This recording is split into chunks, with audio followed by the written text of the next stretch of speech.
Bonjour à tous et bienvenue dans le rendez-vous d'actualité d'AI Experience, le podcast qui démystifie l'intelligence artificielle. Voici une revue de presse qui revient sur les derniers sujets clés dans le monde bouillonnant de l'IA, le tout en moins de 10 minutes. If you think about what happened from GPT-3 to 3.5 to 4, it just got smarter. The field became known as artificial intelligence. Can machines really think? Et si l'IA était en train de standardiser la créativité plutôt que de la libérer ? Dans un article du journal Le Monde, on découvre que l'intelligence artificielle s'installe partout dans le monde de la mode, sauf là où on l'attend le plus, dans l'idée elle-même. Concrètement, les marques de mode l'utilisent déjà à grande échelle, pour générer des collections et pour prédire des tendances, avec des outils capables d'anticiper que, par exemple, un certain type de sac va exploser chez les 16-25 ans. Et surtout pour accélérer tout le processus créatif, visualisation 3D, création des prototypes, variation instantanée de couleurs ou de formes. L'IA rend la création plus rapide, plus précise, plus rentable, et c'est là que ça devient intéressant.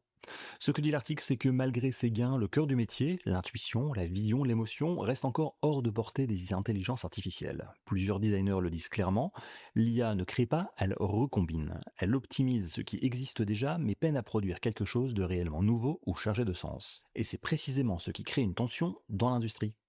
D'un côté, les gains opérationnels sont évidents, de l'autre, une crainte profonde, perdre de l'essence même du luxe et de la création. Résultat, selon Deloitte, seuls 20% des marques envisagent de l'intégrer dans leur studio et beaucoup le font encore discrètement.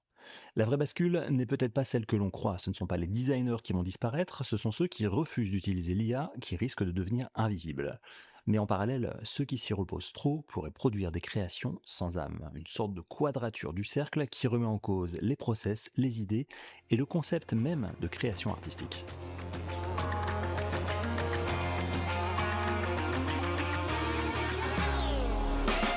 Et si votre prochain médecin était d'abord une IA ? Dans un article de TechCrunch, on apprend qu'Amazon déploie son assistant de santé basé sur l'IA directement sur son site et sur son application, aux États-Unis uniquement. Concrètement, ce nouvel assistant, baptisé Health AI, ne se contente pas de répondre à des questions générales, il peut expliquer des résultats médicaux, gérer des prescriptions, prendre des rendez-vous, et surtout devenir un véritable point d'entrée vers le système de soins. C'est ça le vrai sujet. Amazon ne lance pas juste un chatbot, il construit une interface entre vous et votre santé. Une couche intermédiaire qui filtre, interprète et oriente.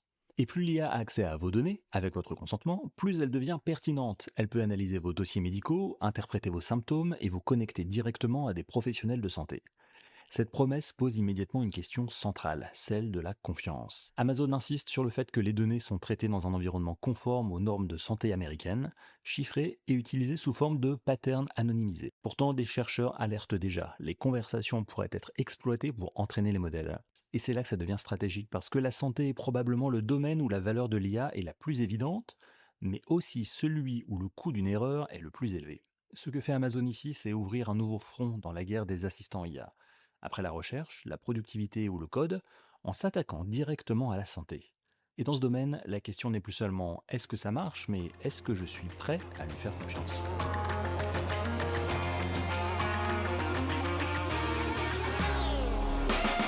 Êtes-vous prêt à être recruté par une IA ? Dans un article de The Verge, on découvre que des entretiens d'embauche sont désormais menés par des avatars IA capables de poser des questions, analyser des réponses et évaluer les candidats en temps réel. L'objectif affiché ici est très clair, traiter beaucoup plus de candidatures. Là où un recruteur humain doit trier, l'intelligence artificielle permet d'interroger quasiment tout le monde lors d'un premier échange.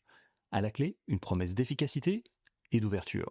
Certains acteurs de cette technologie avancent aussi un argument sensible, celui de réduire les biais. En se concentrant sur les réponses plutôt que sur l'apparence ou le comportement, ces systèmes seraient plus équitables.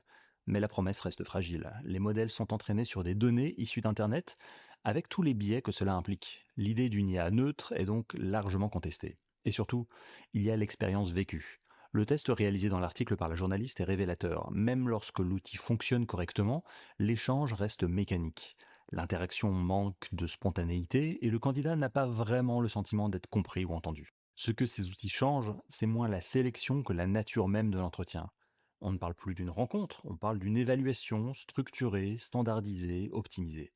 Avec un risque évident, transformer un moment humain, celui où l'on raconte son parcours, ses doutes, ses motivations, en simple performance face à un système où il faut utiliser les bons mots-clés qui correspondent exactement à ce que l'IA veut entendre.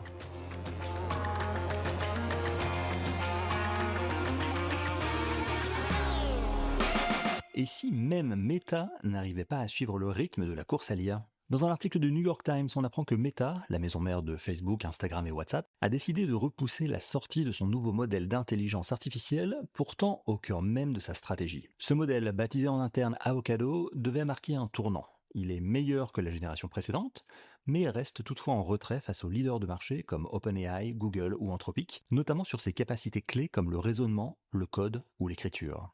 Résultat, lancement repoussé, probablement d'ici le mois de mai. Ce qui frappe ici, c'est pas seulement le retard, c'est surtout l'écart entre les moyens engagés et les résultats obtenus. Meta a investi des dizaines de milliards, recruté des talents, structuré une nouvelle division dédiée et envisage même en interne d'utiliser temporairement les modèles de Google pour alimenter ses propres produits. Même à l'échelle de Meta, l'IA reste difficile à maîtriser. Et cela révèle une réalité souvent sous-estimée. Développer un modèle de pointe ne se résume pas à investir massivement. C'est un travail long, incertain, avec des cycles d'amélioration qui ne se suivent pas toujours et qui ne correspondent pas toujours aux ambitions affichées. C'est surtout que la pression est très forte en interne. Être en tête sur les modèles fondamentaux, c'est attirer les talents, accélérer l'innovation et contrôler les usages futurs. A l'inverse, prendre du retard, c'est risquer de devenir dépendant des autres. La course à l'intelligence artificielle n'est pas linéaire. Même les acteurs les plus puissants comme Meta peuvent ralentir, ajuster leur stratégie et revoir leurs ambitions à la baisse, au moins temporairement.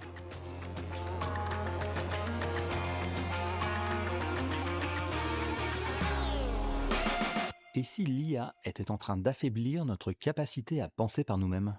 Dans un article du Guardian, on découvre une inquiétude grandissante chez les enseignants. L'intelligence artificielle ne transforme pas seulement notre manière d'apprendre, elle pourrait transformer la capacité même à réfléchir. Dans les universités, certains professeurs décrivent une situation déjà bien installée. Les étudiants utilisent massivement l'IA, jusqu'à 92% selon des enquêtes citées, parfois même pour des exercices conçus pour être personnels ou expérientiels.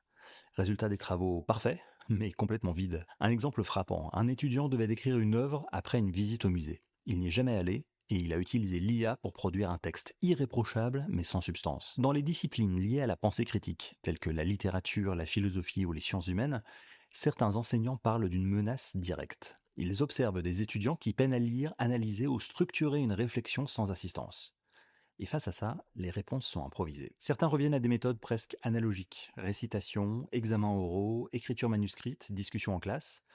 D'autres tentent d'encadrer l'usage de l'IA, ou au contraire, de l'interdire complètement. Mais beaucoup reconnaissent que le contrôle est déjà dépassé. En parallèle, les universités investissent massivement dans ces technologies, parfois sans cadre clair. On voit même émerger une perspective carrément dystopique. Des étudiants qui utilisent l'IA pour produire leurs devoirs qui sont ensuite corrigés par d'autres IA. Que reste-t-il de l'apprentissage si l'effort intellectuel disparaît? Certains enseignants tentent de renverser cette perspective. Plutôt que d'interdire, ils utilisent la situation pour amener les étudiants à réfléchir sur leur propre dépendance à la technologie. Car derrière l'IA, il y a une autre interrogation plus fondamentale. Qu'est-ce que ça signifie encore d'apprendre, de comprendre et de penser par soi-même?